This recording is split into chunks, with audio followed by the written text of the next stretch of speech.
Bonsoir, bonsoir à toutes, bonsoir à tous. Bienvenue pour cette nouvelle présentation, ce nouveau topo. Pour ce soir, une question.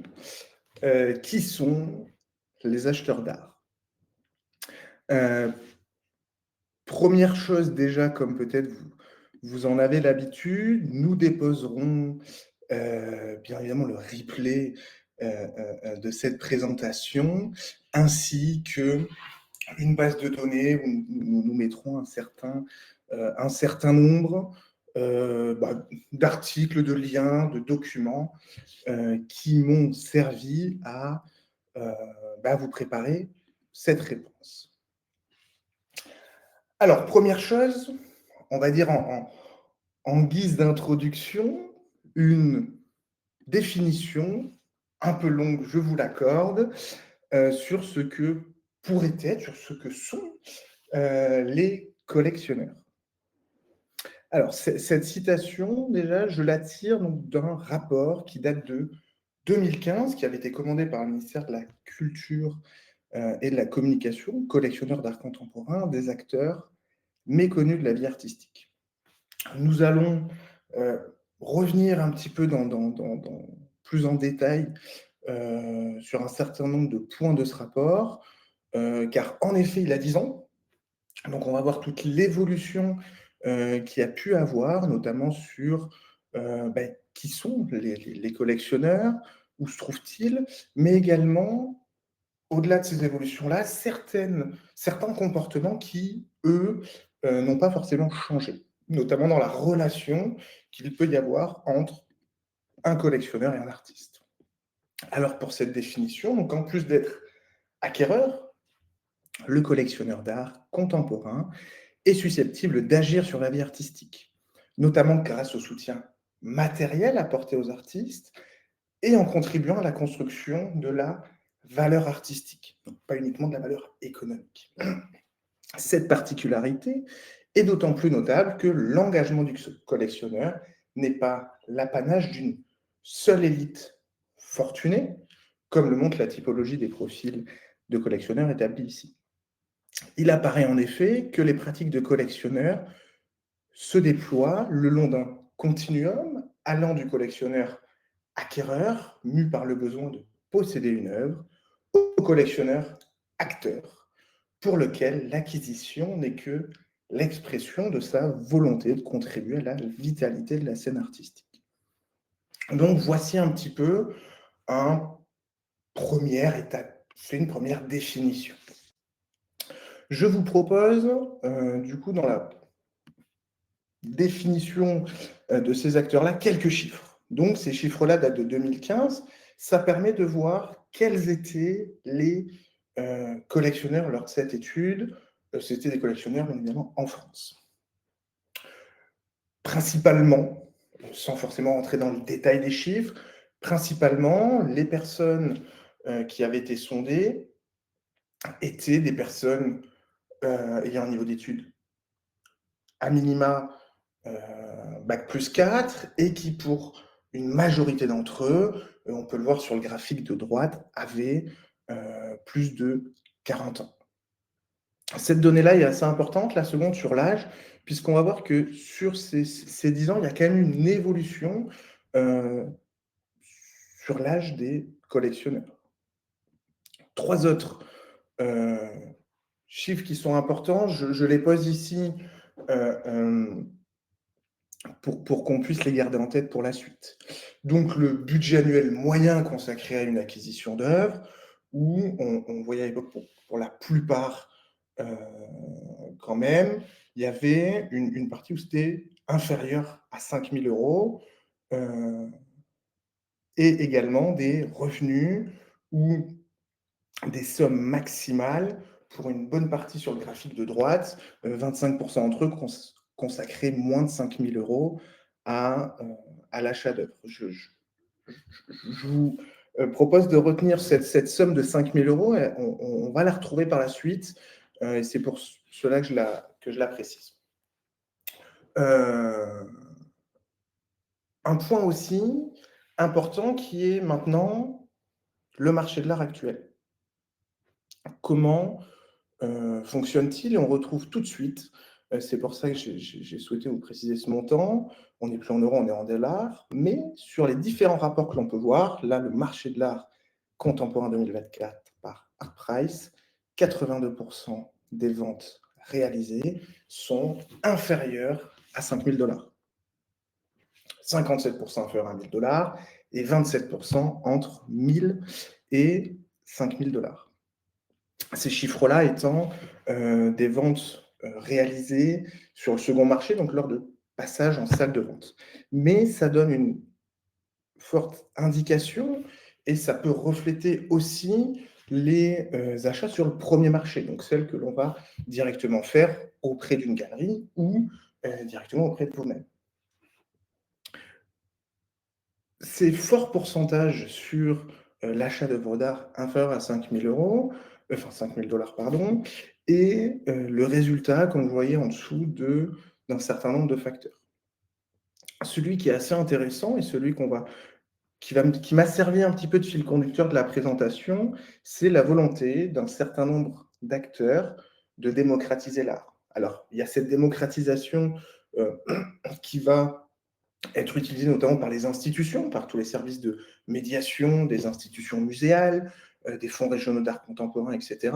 Mais il y a également une volonté de démocratiser l'acte d'achat d'une œuvre d'art, que ça soit par des galeries, mais également par des collectifs, associations d'amateurs d'art qui, pour soutenir les artistes, vont parfois se monter en collectif de collectionneurs, on va le voir, de manière à faire rencontrer des nouveaux collectionneurs, des primo-collectionneurs et de jeunes artistes. Ces chiffres-là sont également, donc là sur un autre rapport sur le marché de l'art 2024,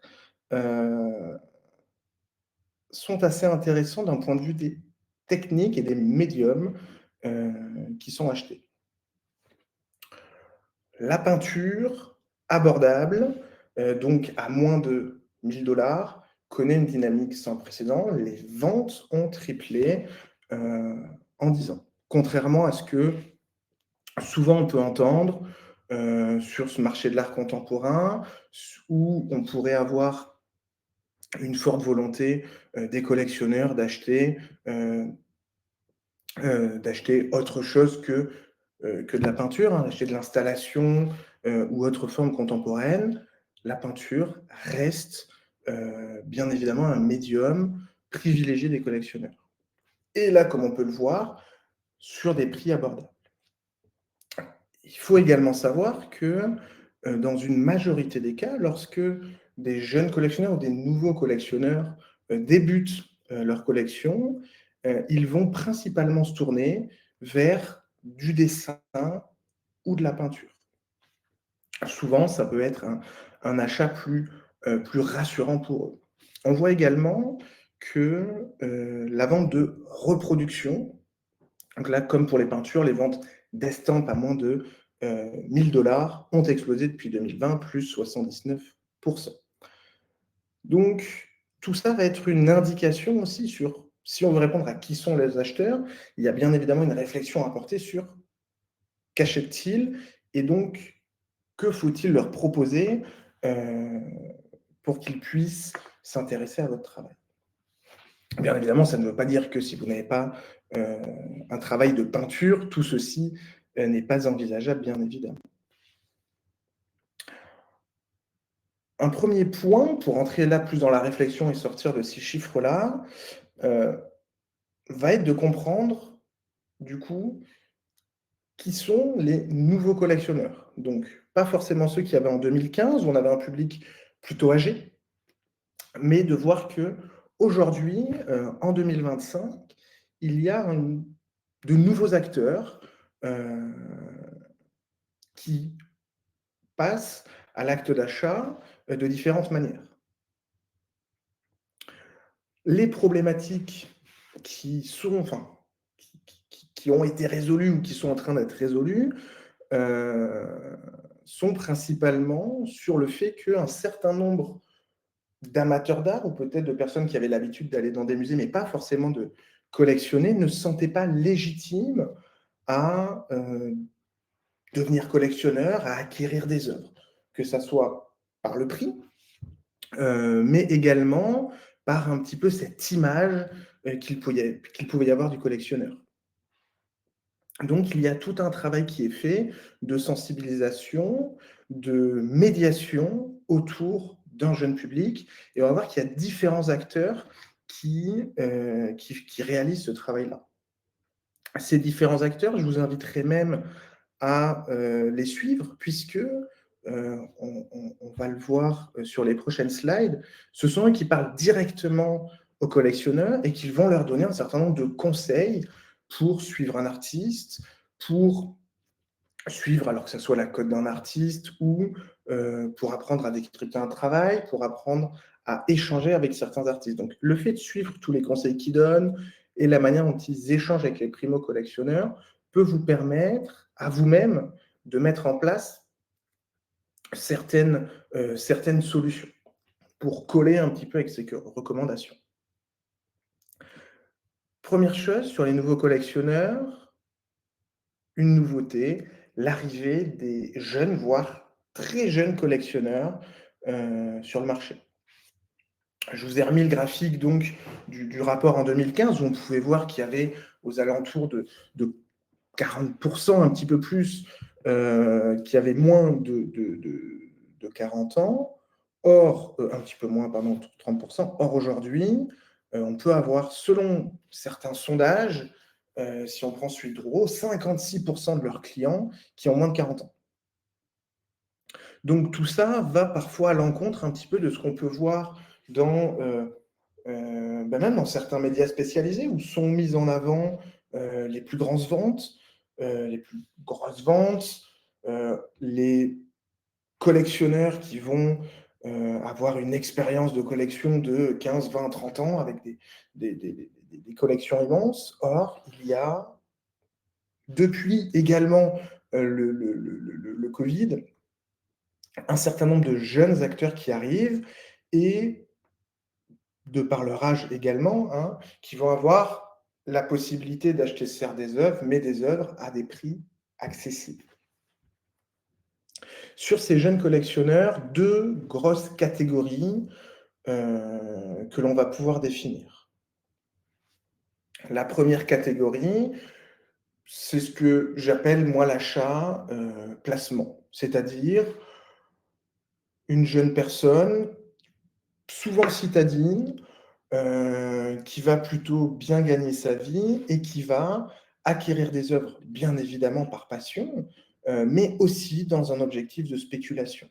Donc c'est un collectionneur, ou une collectionneuse bien évidemment, qui va suivre, parfois avant d'acheter, pendant quelques temps, la vie d'un artiste sur les réseaux sociaux, qui va se rendre à certaines expositions et qui va essayer de regarder la possible valorisation des œuvres sur du long terme.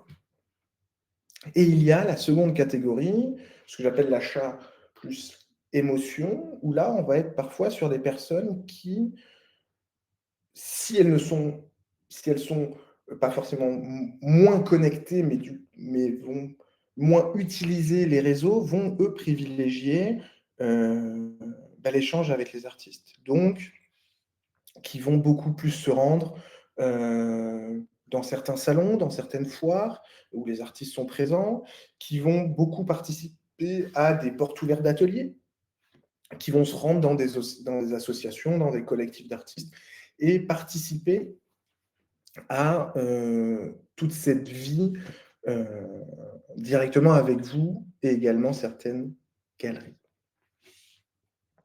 Ces jeunes collectionneurs-là, alors qu'ils soient déjà collectionneurs ou qu'ils aient toutes les caractéristiques pour le devenir, sont également accompagnés, on peut le voir, par un certain nombre de collectifs. Je vous en ai mis 3 sur la gauche, mais il y en a un certain nombre, que ce soit en France ou à l'international.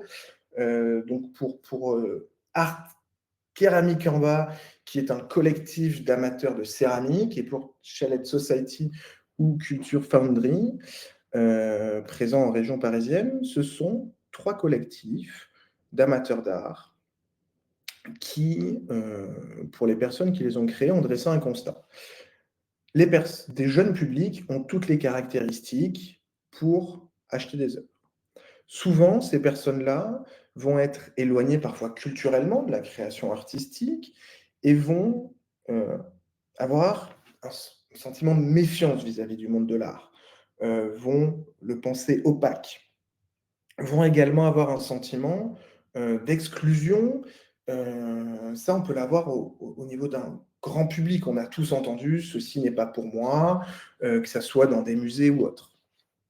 Le travail de ces collectifs-là, c'est tout d'abord de se réunir entre collectionneurs et de créer des événements, expositions, ouverture d'ateliers, autres événements dans vos ateliers, dîners, etc., de manière à aller chercher des personnes qui se sentent justement exclues et de leur permettre de rencontrer des artistes, d'échanger sur parfois une passion naissante pour l'art.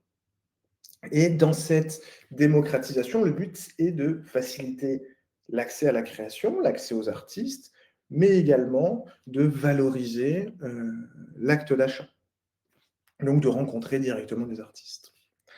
Ensuite, il y a un certain nombre de galeries qui vont elles-mêmes déployer un certain nombre de programmes pour aller chercher des jeunes collectionneurs. Donc là, 2 exemples. Le premier, la galerie Léage avec Young Collector. Donc c'est un programme dans lequel la galerie va sélectionner des pièces plus accessibles, de nouvelles pièces qui diffèrent de ce qu'elles ont l'habitude de proposer à des clients plus anciens, et vont proposer ces nouvelles pièces à des jeunes collectionneurs, en mettant en place donc un certain nombre d'expositions qui va permettre de réunir toutes les conditions pour que à la fois ces jeunes se déplacent et qu'ils puissent collectionner, acheter ces œuvres. Une autre galerie, la galerie Willow, qui elle va avoir, même dans son positionnement sur le marché, puisque cette galerie, dès que l'on va, que ça soit sur son site internet ou sur, sur Instagram par exemple, des informations qui sont directement en direction des jeunes collectionneurs. Je pense par exemple, lorsqu'on arrive sur un compte Instagram, il est très rapidement visible le fait que les œuvres qui sont en vente sont entre 50 et 5 000 €. Ceci de manière à ne pas refroidir certains jeunes collectionneurs qui, sous prétexte de voir des œuvres, ils sont dans une galerie, auraient un réflexe de se dire forcément c'est de l'art, c'est en galerie, ce doit être hors de mon budget. Et puis, il y a un certain nombre d'actions qui sont menées par la galerie. Je pense à ce livre du coup qu'elles ont sorti, Sortons l'art du cadre, qui est directement à destination de ces jeunes collectionneurs-là, où elles vont présenter leurs collectionneurs. Elles vont réaliser également un certain nombre d'interviews qui sont présentes sur leur site, et également elles en parlent sur leur réseau, où elles vont vraiment montrer comment certains collectionneurs ont débuté par un premier achat à une centaine d'euros, par exemple, dans leur galerie, puis petit à petit, comment la galerie les a accompagnés à acheter d'autres œuvres, à leur présenter d'autres artistes. Donc là, c'est vraiment un petit peu aller à l'encontre de l'image que certaines personnes peuvent avoir du galeriste tout seul dans sa galerie, dans son white cube assez froid. Et là, elles essayent vraiment certes de valoriser leurs œuvres, mais de valoriser ce positionnement qui est plus d'aller chercher un public trentenaire qui sont des néo-collectionneurs. Tout ça, c'est assez intéressant à regarder puisque, en tout cas, moi, c'est la manière Enfin, ce sont des informations que je vais régulièrement chercher dans toutes ces interviews pour comprendre aussi quels sont les besoins des collectionneurs et comment ils fonctionnent. Je vous présenterai par la suite quelques petits résultats d'interview, quelques petites captions euh, qui donnent un certain nombre d'indications. Et ensuite, on va avoir d'autres médias. euh, Là, je vous ai noté Artsper, mais il y en a beaucoup d'autres qui vont créer des guides du collectionneur. C'est-à-dire qu'une personne qui se poserait des questions sur le fait d'acheter des œuvres d'art, en allant sur Artsper, va avoir un certain nombre de conseils. Alors, ça va être des conseils, là, je vous ai mis 4 exemples, il y en a un certain nombre, ce sont des fiches pratiques quasiment, des articles, etc., sur des notions d'histoire de l'art. Mais également sur, vous voyez en bas à gauche, l'achat d'art en ligne. Donc, comment acheter une œuvre en ligne, quelles sont les bonnes méthodes à mettre en place pour acheter une œuvre. Et ensuite, il va y avoir un certain nombre de documents, d'articles sur comment collectionner la peinture. Alors ça, vous pouvez me dire que c'est très bien, ça va être à destination des collectionneurs. Oui, mais le fait de pouvoir aller regarder comment un média comme Artsper, qui en plus a sa plateforme, parle aux collectionneurs, quels conseils il leur donne, et ce sont des conseils que vous pouvez aussi vous appliquer à vous-même, puisque si je suis collectionneur, que je regarde ce que me dit Artsper ou d'autres médias, euh, je vais un petit peu comprendre certaines pratiques, et ces pratiques-là, je vais les attendre lorsque j'échange avec un artiste. Donc, des pratiques sur l'utilisation des réseaux sociaux, sur la tarification, on en parlera également. Ça, ce sont des choses qui sont assez intéressantes pour vous à aller un petit peu creuser. Une fois que nous avons vu ça, la question est de se dire, pour répondre, qui sont les acheteurs d'art? Je vous ai donné quelques premières pistes, mais euh, comment fonctionne-t-il? Qu'achète-t-il? Qu'attend-il d'une relation avec les artistes, par exemple? Donc là, je vais vous proposer alors certains petits portraits. J'ai vraiment été tiré à droite à gauche quelques résultats d'enquête, quelques interviews, notamment avec la galerie Willow. Puisque lorsqu'on lit ces interviews, on va avoir un certain nombre d'informations sur la manière dont ces collectionneurs et collectionneuses conçoivent euh, leur acte d'achat et conçoivent leur relation avec une galerie ou avec des artistes. Une première citation porte sur Artsper, portrait de collectionneur Elsa Carenzo, qui dit « J'ai toujours eu une sensibilité artistique et ce n'est pas parce que je ne suis pas une artiste moi-même que je ne peux pas avoir de l'art à la maison. Donc je me suis dit pourquoi ne pas utiliser mon argent pour soutenir des artistes que j'aime tout en pouvant partager avec les autres leur histoire. Pour moi, une collection est une invitation à la discussion et à l'interprétation. » Je vous ai mis cette citation-là, on va dire en introduction, et ça va être un petit peu le fil directeur de ce que je vous présente, des autres portraits que je vous présente, puisque souvent dans les différents accompagnements que je vais avoir et lorsque je discute avec les artistes, la notion première qui va sortir du lien avec un collectionneur, c'est la vente. C'est vraiment l'achat en lui-même. Or, au final, la vente, euh, dans cette relation, elle est presque accessoire. Tous ces collectionneurs-là euh, vivent plus d'émotions qu'ils n'achètent d'œuvres.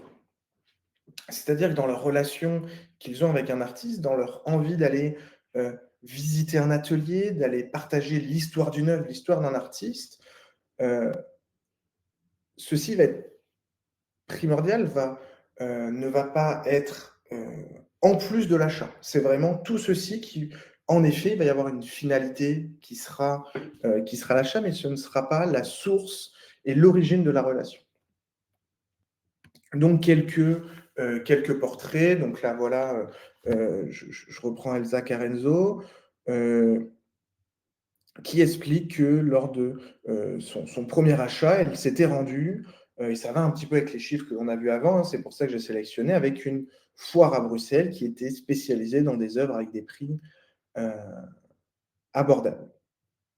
Elle précise également, première œuvre a été achetée sur un coup de cœur.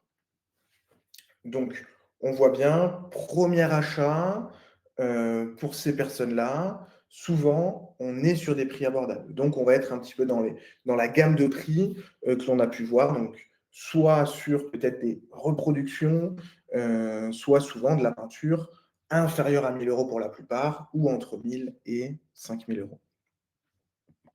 D'autres exemples, donc là avec la galerie Willow, où on reprend une chose, je marche beaucoup au coup de cœur. Donc tout ça, c'est à prendre en compte, notamment dans la manière dont vous allez présenter vos œuvres. Si vous avez des portes ouvertes d'atelier, toute la réflexion que vous allez pouvoir apporter sur comment vais-je mettre en avant mes œuvres, quelles œuvres vais-je mettre en avant, et également sur la question coup de cœur, la manière dont je parle de mon travail. Toute cette réflexion est vraiment importante à amener. Également, une autre notion qui est introduite ici, où puisez-vous vos inspirations? Sur Instagram, en suivant des comptes de galeries, de marchands, d'architectes. Ça va être assez important puisque ces jeunes collectionneurs vont passer beaucoup de temps à se renseigner sur le travail d'un artiste avant de l'acheter. Donc, ils vont aller sur les différents réseaux sociaux, sur les sites internet. Donc, c'est une notion très importante à prendre en compte pour vous, de manière à travailler tous ces réseaux-là. euh, et je vous proposerai un exemple de travailler une cohérence de présentation, puisque c'est ce qui va aussi faire en sorte que un jeune acheteur qui découvre une œuvre sur les réseaux sociaux va, de fil en aiguille, aller sur les différents comptes, va aller regarder quelles sont vos expositions, va regarder tout ce que vous mettez en avant sur vos œuvres et sur votre parcours. Donc, c'est très important de prendre tout ça en compte. D'autres petites présentations. Donc là, c'est un livre qui date de 2013, donc Conversation entre artistes et collectionneurs. Deux choses que j'ai mises en gras et qui pour moi étaient intéressants. La rencontre entre cet artiste et ce collectionneur, ça peut paraître anecdotique, mais c'est fait lors d'un dîner. Certains artistes réalisent, invitent un certain nombre de collectionneurs, invitent un certain nombre d'amis dans leur atelier pour des moments qui sont un petit peu hors d'exposition, exposition collective, porte ouverte. Tout ça, ce sont aussi des choses auxquelles il faut penser pour attirer de nouveaux collectionneurs. Euh, un exemple que j'apprécie beaucoup, un ami photographe qui, dans son atelier, organise allez, une fois par mois un dîner où il va inviter un collectionneur et la consigne de ce dîner, c'est d'arriver avec une bouteille de vin et une personne qu'il ne connaît pas. Ce qui fait que ce moment assez convivial permet de un petit peu vivre l'expérience de son atelier et lui de présenter son travail toujours à de nouvelles personnes. Et le fait pour des jeunes collectionneurs qui n'ont pas forcément l'habitude d'aller dans des ateliers, si on leur apporte un petit peu tout votre travail lors d'un dîner, d'un déjeuner ou autre, c'est toujours quelque chose qui est plus simple pour eux. Également, sur l'effet coup de cœur d'un côté, on a là la collectionneuse qui met en avant dans l'interview la qualité de l'échange et également, moi, cette phrase que j'aime beaucoup, tu ne cherchais pas à me vendre quoi que ce soit. C'est un petit peu ce que je vous disais tout à l'heure, dans la relation qu'il y a avec ces collectionneurs, ces gens qui achètent des œuvres, la première chose n'est pas uniquement, alors eux, ce qu'ils recherchent, et même vous de votre côté, la première chose n'est pas uniquement de penser à, OK, comment vais-je faire pour lui vendre quelque chose? Si c'est une personne qui vient dans mon atelier, quelle solution vais-je mettre en place pour lui vendre une œuvre? Souvent, il y a ce côté expérience, qui va nous dire comment, nous allons tout simplement passer un bon moment avec ces personnes-là, avant qu'elles ne soient, acheteuses collectionneuses, et la question et le sujet, de l'achat viendra ensuite et viendra, heu, en fait, il viendra naturellement. Un point maintenant, et c'est un petit peu le lien, avec ce que je viens de vous dire. On repart un petit peu sur le rapport de 2015. Le collectionneur d'art contemporain n'est pas un simple acquéreur. Heu, Ces collectionneurs, vont vraiment, pour la plupart, chercher à vivre une expérience. Alors, elle peut être diverses. Il y a plusieurs, on va dire, moyens de faire vivre cette expérience-là. Elle peut être directement liée, aux œuvres. On peut aller sur de l'émotion et cetera, mais il y a également toute cette ces notions qu'il va y avoir sur vous, sur la relation entre l'artiste et le collectionneur. Dans les motivations d'achat, on voit souvent apparaître la rencontre qu'il y a. Le fait que pour beaucoup de collectionneurs, il y ait le besoin de rencontrer l'œuvre. 70 des achats, alors ça c'est sur des achats en ligne, hein, 70 des achats se font quand le collectionneur a vu l'œuvre en vrai. Ça ne veut pas dire qu'il va l'acheter tout de suite, mais il peut très bien avoir vu l'œuvre, lors d'une exposition et acheter, en ligne par la suite. Mais c'est extrêmement important, je pense notamment lorsque, certains d'entre vous se posent la question des plateformes en ligne. Pour moi, une plateforme, certes peut vous générer des ventes, mais la probabilité qu'un certain nombre de collectionneurs, du monde entier, vous achètent régulièrement des œuvres, heu sans les voir, heu, autrement qu'à travers un écran est assez faible. Donc ces, plateformes-là peuvent être un très bon moyen, heu, pour montrer vos œuvres à des personnes qui ne vous connaissent pas, mais je pense pour moi qu'il y a vraiment le besoin d'une rencontre. Cette rencontre-là, elle va permettre également de partager un certain nombre de moments, de partager votre passion avec un acheteur et donc petit à petit, de faire en sorte qu'un acheteur puisse revenir à l'atelier, puisse vous demander même des conseils sur, sur une œuvre, sur la manière dont elle sera accrochée, chez elle.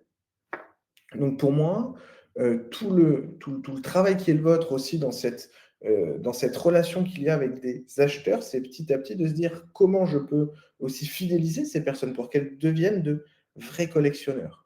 Comment je fais pour qu'une personne qui passe dans mon atelier ou une personne que je rencontre, heu, dans une exposition, comment nous allons faire pour créer une vraie relation, heu, avec pour point commun, point central, on va dire, ma création. Également, pour ces collectionneurs, souvent il y a un réel engagement. Heu, on va avoir la différence, je commençais un petit peu à la faire, entre le simple acheteur qui va acheter une première fois parce qu'il a eu un coup de cœur et cet acheteur qui va se transformer petit à petit en collectionneur. Alors il y a 3 notions: collectionner, décorer, aider, qui vont, motiver 90 des actes d'achat. Tout cela, c'est avec vous qu'ils vont le réaliser.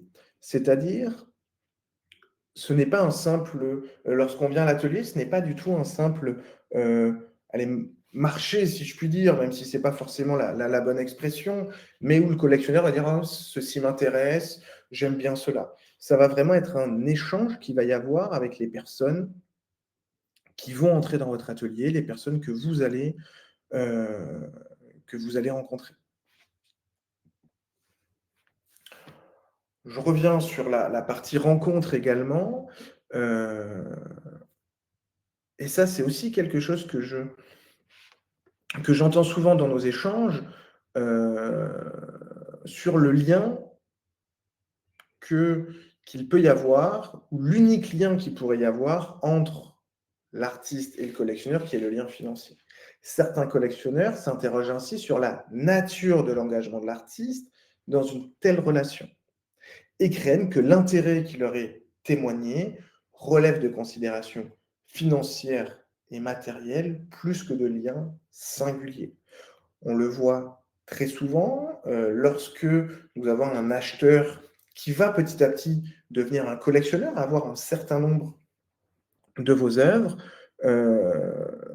cet achat, il n'est pas uniquement pour vos œuvres, c'est un ensemble qui fait que cette personne-là va souhaiter vous soutenir, soutenir votre évolution, votre carrière, et donc dans cette relation, il ne peut pas y avoir uniquement des considérations économiques et financières. Tout ça, je vous donnerai un petit peu des exemples aussi, des conseils par la suite heu, pour aller un petit peu plus dans le concret.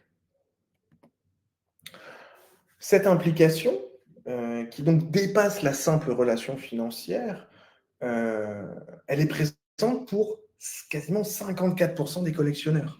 C'est-à-dire que plus d'un collectionneur, sur 2 déclare s'être impliqué dans au moins une forme de soutien à la création. Donc ces formes-là, c'est l'assistance, l'aide à la production ou l'aide à la diffusion. Comment un collectionneur peut vous aider? Il peut vous faire bénéficier de son réseau. Heu, Ne pas oublier que souvent les collectionneurs sont des personnes qui, heu, petit à petit, gravitent dans le monde de l'art. Même pour les primo-collectionneurs, lorsqu'ils ont l'habitude, au bout de 5, 6, 7 ans de collection, ils connaissent d'autres collectionneurs. Ils ont, par leur visite à un certain nombre de galeries, rencontré des commissaires d'exposition, des critiques d'art. Donc, quelqu'un qui va venir, revenir vous acheter peut également vous aider, faire profiter de son réseau professionnel ou, personnel. Il peut également vous faire bénéficier de ses compétences, de ses connaissances. Je pense à certains collectionneurs qui pourraient vous aider, dans des dossiers, dans la rédaction des dossiers, dans, la, réalisation parfois d'un portfolio, de toutes choses qui sont parfois complexes, sur de l'aide à la communication ou autre. Ce sont des choses que vous pouvez demander à, des collectionneurs. Lorsqu'on décorrèle vraiment la relation, des questions financières et qu'on est dans un échange, vous vous rendrez compte que oui, certains collectionneurs sont souvent ravis de vous aider et seraient ravis de vous aider un petit peu plus. Heu, donc ça, c'est vraiment quelque chose à prendre en compte pour vous. Également, toujours dans, un petit peu ces jeunes collectionneurs qui arrivent, il y a une notion sur leur connexion au, que ce soit au réseau ou sur toutes les plateformes. Souvent, je vous le disais, heu, dans 70 des cas, même si une œuvre est achetée en ligne, elle a été vue, en physique. Ce cycle-là de vente de: je vois l'œuvre, je l'achète, il prend en moyenne 6 mois. Pendant ces 6 mois-là, en fait, le collectionneur va se renseigner sur vous. Ils vont aller sur les différentes plateformes sur lesquelles vous êtes présent. Il va aller sur votre site, sur, vos réseaux sociaux, va regarder un petit peu l'évolution des différentes expositions auxquelles vous participez. Une chose également à prendre en compte, il fait ses recherches sur son téléphone. Ça pourrait paraître anecdotique, mais ça va être très important, notamment lorsque vous travaillez sur votre site web, par exemple. Je sais que, même si l'on travaille sur son site, via son ordinateur et qu'on on tente toujours de faire, quelque chose qui sera le plus esthétique, ça arrive souvent qu'on oublie, la partie téléphone. Donc ça, ce sont des choses qu'il faut prendre en compte. Heu, dans ces comportements-là, il va y avoir des attentes. C'est-à-dire que euh, le fait de chercher pendant 6 mois, alors en moyenne bien évidemment, hein, parfois là comme le dit notre collectionneuse, elle a réalisé des recherches pendant plusieurs semaines. Cette action d'aller lire des interviews, comparer les prix sur différentes plateformes, analyser les techniques, et cetera, c'est aussi un moyen de se rassurer. Certes, je peux aimer la pratique artistique, mais je veux regarder aussi quelle est la direction que prend l'artiste. Est-ce que cette œuvre-là, au final, sans forcément avoir une valeur, mais est-ce que cette œuvre-là va avoir une continuité? Est-ce que l'artiste va aller plus loin dans sa démarche actuelle, va poursuivre ses expositions? Parce que mais il y a un engagement, c'est ce que je viens de dire, il y a un engagement dans l'acte d'achat qui dépasse la simple possession d'une œuvre. Donc c'est assez important, je pense notamment sur les prix, je vous donnerai des exemples. Souvent, ça m'arrive d'aller que ça soit sur des sites d'artistes, puis après d'aller voir sur certaines plateformes, on va voir qu'il n'y a pas les mêmes prix entre une galerie sur son propre shop, une plateforme en ligne, voir si je me suis rendu à une exposition, ça arrive que les prix ne soient pas identiques. Cela, par exemple, ce n'est pas forcément une bonne information qui est envoyée à un potentiel collectionneur.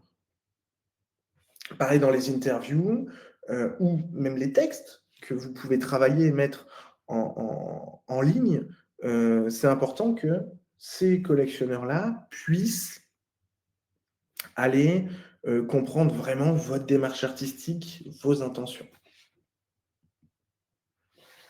Donc, sur leurs attentes qu'ils vont avoir, donc une identité claire et singulière qui va être certes sur la partie plastique, mais aussi sur le discours. Également, un parcours cohérent dans les expositions, dans les lieux dans lesquels vous exposez. Également, une transparence des tarifs, c'est souvent des choses qui sont très recherchées. Et également, un sérieux et le fait que l'artiste puisse réellement se présenter comme artiste professionnel. Ça va par exemple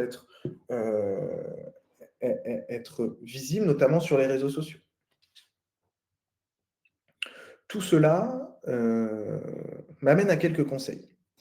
Quelques conseils, j'ai pris l'exemple, vous pourrez aller voir son travail en détail, je ne pouvais pas là tout vous montrer, mais sur cette présence sur cette présence web là et sur les réseaux sociaux, le travail d'Elisa Huberti, euh, qui se définit comme céramiste, artiste, designer. Ce qui est intéressant, la première chose, c'est, on peut le voir là sur les différents réseaux sociaux, sur Instagram, en bas à gauche, au centre sur Facebook ou à droite sur LinkedIn, il y a une cohérence dans ce qui est présenté. Et même si l'on parcourt son site, il y a une cohérence d'abord visuelle. On sent qu'elle a attaché beaucoup d'importance à avoir une unité, une identité visuelle. Ça, c'est ce qui va aussi être une preuve ou ajouter des preuves du professionnalisme de l'artiste. Donc, on va également voir que sur son site, il y a un CV très bien présenté. Donc, l'ensemble de ces expositions. Il va y avoir tous les textes. C'est là où vous allez bien évidemment pouvoir présenter certaines collaborations que vous avez avec des commissaires d'exposition. Si des critiques ont écrit des textes sur votre travail, c'est très important de pouvoir les montrer. Ensuite, cette cohérence-là, on va la revoir également sur les prix. Donc, elle est présente sur différentes plateformes et on peut voir que sur toutes ces plateformes, les prix sont similaires, vont dans la même direction. Il n'y a pas d'incohérence entre les différentes plateformes. Donc ça, encore une fois, c'est un signal qui est envoyé au collectionneur. Ensuite, un autre conseil que je vous donne, c'est de prendre en considération votre atelier. Souvent, pour beaucoup d'artistes, bon, l'atelier va s'ouvrir lors de portes ouvertes organisées par une association, par une municipalité. Mais pour beaucoup de collectionneurs, c'est à l'atelier que tout se passe. C'est à ce moment-là qu'ils vont pouvoir entrer dans votre pratique, dans votre univers. C'est à ce moment-là qu'il va y avoir une relation avec un petit peu plus d'intimité qui va se créer. Donc l'atelier est un réel espace dans lequel vous devez, heu, selon moi, recevoir des potentiels acheteurs. Et ensuite, une fois que des personnes ont acheté, c'est le lieu qui va centraliser aussi vos échanges. Le fait d'inviter des collectionneurs, à voir un travail en cours. Heu, Par exemple, vous avez quelqu'un qui vous a acheté plusieurs de vos œuvres, vous préparez une exposition. Le fait de dire à cette personne: «Bah, avant que les œuvres partent à la galerie, est-ce que tu voudrais, les découvrir?» Avec un petit peu cette primeur de découvrir le travail, de découvrir la nouvelle série. Ce sont des choses qui vont lier, votre relation avec un collectionneur. Donc vraiment utiliser son atelier et le faire vivre auprès d'un certain nombre, de vos publics. Ensuite, dans cette relation, privilégiée, 3 points. J'insiste vraiment sur, la vente n'est pas, le socle de la relation avec les collectionneurs. C'est vraiment un moyen que le collectionneur a de vous aider. Heu Également, le collectionneur, dans cette relation privilégiée, heu, va attendre, c'est pas forcément une attente qu'il ressent au quotidien, mais ça va vous demander un petit peu d'attention. Ça va vous demander, je prends l'exemple, de Céline Achour, heu, à qui ça arrive parfois lorsqu'elle a un collectionneur, heu, dans d'autres villes, elle est en région parisienne, lorsqu'elle a des collectionneurs dans d'autres villes, ça lui arrive de dire: «Bah, est-ce que ça vous va si, je viens directement accrocher l'œuvre chez vous?» Plutôt que de vous l'envoyer, hem, plutôt que de vous l'envoyer par un transporteur, si ça vous va, je peux venir directement, vous l'installer dans votre salon. Ça va créer du lien, ça va, puisqu'en fait, il va pas y avoir simplement l'accrochage, il va y avoir un moment, un déjeuner, un dîner qui va avoir lieu et donc ça va favoriser un petit peu la la relation, ça va fixer la relation. Également, heu, quelques attentions plus individuelles. Lorsque, vous préparez une exposition, par exemple, si vous vous dites: «Bon, bah, j'ai une newsletter, par exemple, avec, l'ensemble de mes contacts», que ça soit des personnes, des professionnels, des personnes que j'ai rencontrées et des personnes qui m'ont acheté. Bon, bah, je vais tout envoyer en même temps. Le collectionneur, peut-être, lui, va apprécier, le fait de recevoir un mail individualisé, un échange téléphonique. Il y a toutes ces petites choses-là qui vont, favoriser la relation que vous avez avec les personnes qui vous achètent. Ce que je vous propose pour terminer, c'est ce que j'appelle un parcours de vente. Tout ce que je vous ai dit là est très bien, mais en fait, maintenant, comment on fait? Comment on fait lorsque, je suis à un événement, que je rencontre quelqu'un avec qui il y a un bon échange? Donc déjà, voilà, la première chose, c'est ces événements-là. Heu, pour rencontrer un certain nombre de collectionneurs, participer au maximum à que ça soit exposition collective, à des événements professionnels aussi. Je pense, vous pouvez regarder autour de vous, même pour ceux qui ne sont pas dans des villes, regardez auprès de vos SODAVI, donc les schémas d'orientation pour les arts visuels. Il y en a dans chacune des régions.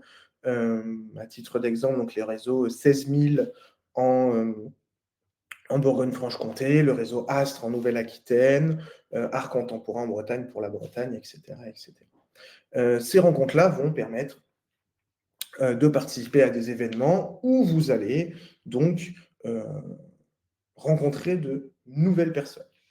Ensuite, une fois qu'on échange, alors là, on n'est pas forcément sur la quantité de personnes, de personnes rencontrées, plus sur la qualité des échanges. Vous participez à une exposition, vous rencontrez une personne qui apprécie grandement votre travail, avec qui vous avez parlé pendant de longues minutes. Déjà, le but, ça va être pas forcément tout de suite de passer à l'atelier, si c'est possible, vous pouvez, mais de commencer à envoyer un certain nombre d'informations via les réseaux sociaux, par mail, etc. Ensuite, de réfléchir, ça c'est la troisième étape, à un moyen d'inviter cette personne directement à l'atelier. Là, bien évidemment, cette proposition d'invitation à l'atelier fonctionne si la personne n'habite pas très loin de chez vous, ou si la proposition peut être faite si elle est de passage. Si jamais ce sont des personnes qui habitent loin, ou que vous vous exposez loin de votre atelier, vous pouvez aussi proposer lors d'une exposition un rendez-vous, une visite de l'exposition privée. C'est-à-dire, voilà, l'exposition est ouverte de 11h à 18h, 11h à 19h. Est-ce que le soir, autant que vous le pouvez bien évidemment, comment le soir vous pouvez prendre rendez-vous avec certains collectionneurs et passer un moment seul à seul dans la galerie. Généralement, ça peut être aussi dans ces moments-là que va être réalisé l'achat. Une fois qu'une personne vous a acheté ou qu'elle a l'habitude de vous acheter, le travail est loin d'être terminé. Pour moi, c'est même le travail le plus dur qui commence, c'est celui d'entretenir la relation. C'est un travail qui consiste à ne pas laisser penser à la personne que maintenant qu'elle vous a acheté une œuvre, bon, bah, c'est terminé, vous passez, vous, de votre côté, à autre chose. Donc, comme je vous le disais, d'informer les personnes sur des nouveaux projets, de les intégrer dans ces projets-là, en leur demandant de l'aide, par exemple. Si vous avez des collectionneurs autour de chez vous, de les inviter à l'atelier, je vous le disais tout à l'heure, pour voir une nouvelle pièce. Ça peut même se faire à distance, enfin, des visites en visio de l'atelier, c'est jamais une très bonne solution, mais c'est possible, hein, certains artistes le font lorsqu'ils ont des collectionneurs à l'étranger, de voilà, prendre des nouvelles et de dire à un collectionneur, en fait, je suis en train de travailler sur une nouvelle série, j'envoie une ou deux photos, mais est-ce que ça te dirait qu'on puisse se faire une visite virtuelle de l'atelier? Et également prendre des nouvelles, quand je dis prendre des nouvelles, c'est d'un point de vue presque parfois amical, de regarder comment vont les personnes et de pouvoir s'intéresser. Alors, si on parle d'un point de vue artistique, des choses extrêmement bêtes, hein, mais sur les expositions qu'ils ont visitées, en fait, continuer à partager toute cette passion-là qu'il y a autour de la création en général. Ça, pour moi, c'est le travail qui vraiment est le plus complexe à réaliser, puisque, par exemple, pour une exposition, il demande vraiment le fait de communiquer avec parfois 5, 10, 15, 20 personnes individuellement, de préparer des messages, de passer des appels. Donc, c'est un travail qui va être assez chronophage, mais qui permet, une fois qu'on a rencontré ces nouveaux acheteurs-là, ça va vraiment permettre de tisser des liens. Et enfin, pour clôturer cette présentation, une citation d'un artiste, Sarkis Artist, qui explique que le plus beau musée de mes œuvres est dans mon atelier et le meilleur collectionneur de mes œuvres, c'est bien moi. Écoutez, merci pour votre écoute. Je vois quelques messages dans le chat, notamment quelques questions. Je propose d'y répondre. Donc, pour Sylvain, qui achète le plus, fille ou garçon? J'ai entendu dire que la jante masculine était plus sensible à l'achat d'œuvres d'art. Alors, bon, je n'ai pas forcément trouvé de statistiques là-dessus. Après, quand on peut voir les différentes interviews qui sont réalisées, portraits de collectionneurs, moi, de mon côté, j'ai vu autant d'hommes que de femmes. Il n'y avait pas forcément, en tout cas dans les portraits réalisés, il n'y avait pas forcément d'études qui faisaient ressortir qu'il y avait plus d'hommes que de femmes. Une question pour Sabine, donc quand l'atelier est isolé à la campagne, comment fait-on? Alors ça, en effet, ça peut être une problématique. Quelques solutions que je peux vous proposer assez simplement. Donc, dans la question déjà, si je reprends mes 4 étapes pour rencontrer des personnes, la première étape, comment je rencontre du monde? Ça va être de se dire, où sont ces personnes? Est-ce que je peux réaliser, je pense, un atelier à la campagne? Est-ce qu'il y a la possibilité de participer à des résidences croisées avec d'autres artistes? Un artiste qui habiterait en ville, par exemple, vous à la campagne, il y a la possibilité de partir en ville, faire une résidence dans l'atelier de cet artiste-là, et lui de venir par la suite à l'atelier. Et donc, une fois qu'on a rencontré des personnes, donc là c'est vraiment pour la rencontre, lorsqu'on est isolé, toutes ces personnes-là, il y a la possibilité, si vous habitez à la campagne, une fois que la relation est un petit peu plus installée, d'inviter ces personnes peut-être chez vous. Alors que ça soit uniquement à l'atelier ou même, on le voit, on le voit aussi qu'il y ait vraiment une relation qui se crée, donc d'inviter ces collectionneurs chez vous. Ensuite, sur tout ce qui est dans les campagnes, regardez, je parlais des sauts d'avis, je parlais de également toutes les associations qui sont présentes et qui aident les artistes, qui structurent aussi des collectifs d'artistes, qui structurent les relations. Un message de Muriel: c'est tellement compliqué de gérer tout cela et de créer ce qui demande de pouvoir s'isoler. Métier plein de paradoxes, à trop communiquer, on n'a plus le temps de se consacrer à fond à la création. L'équilibre est fragile entre les deux. Alors, en effet, l'équilibre est parfois assez fragile, mais et justement, c'est la dernière phrase de votre message, Muriel, c'est très intéressant de prendre le point de vue du collectionneur, puisque c'est aussi tous ces paradoxes que recherchent les collectionneurs. Donc parfois, ces complexités qu'il y a à communiquer, en les regardant du point de vue du collectionneur, on peut ajouter parfois un peu de simplicité dans la communication.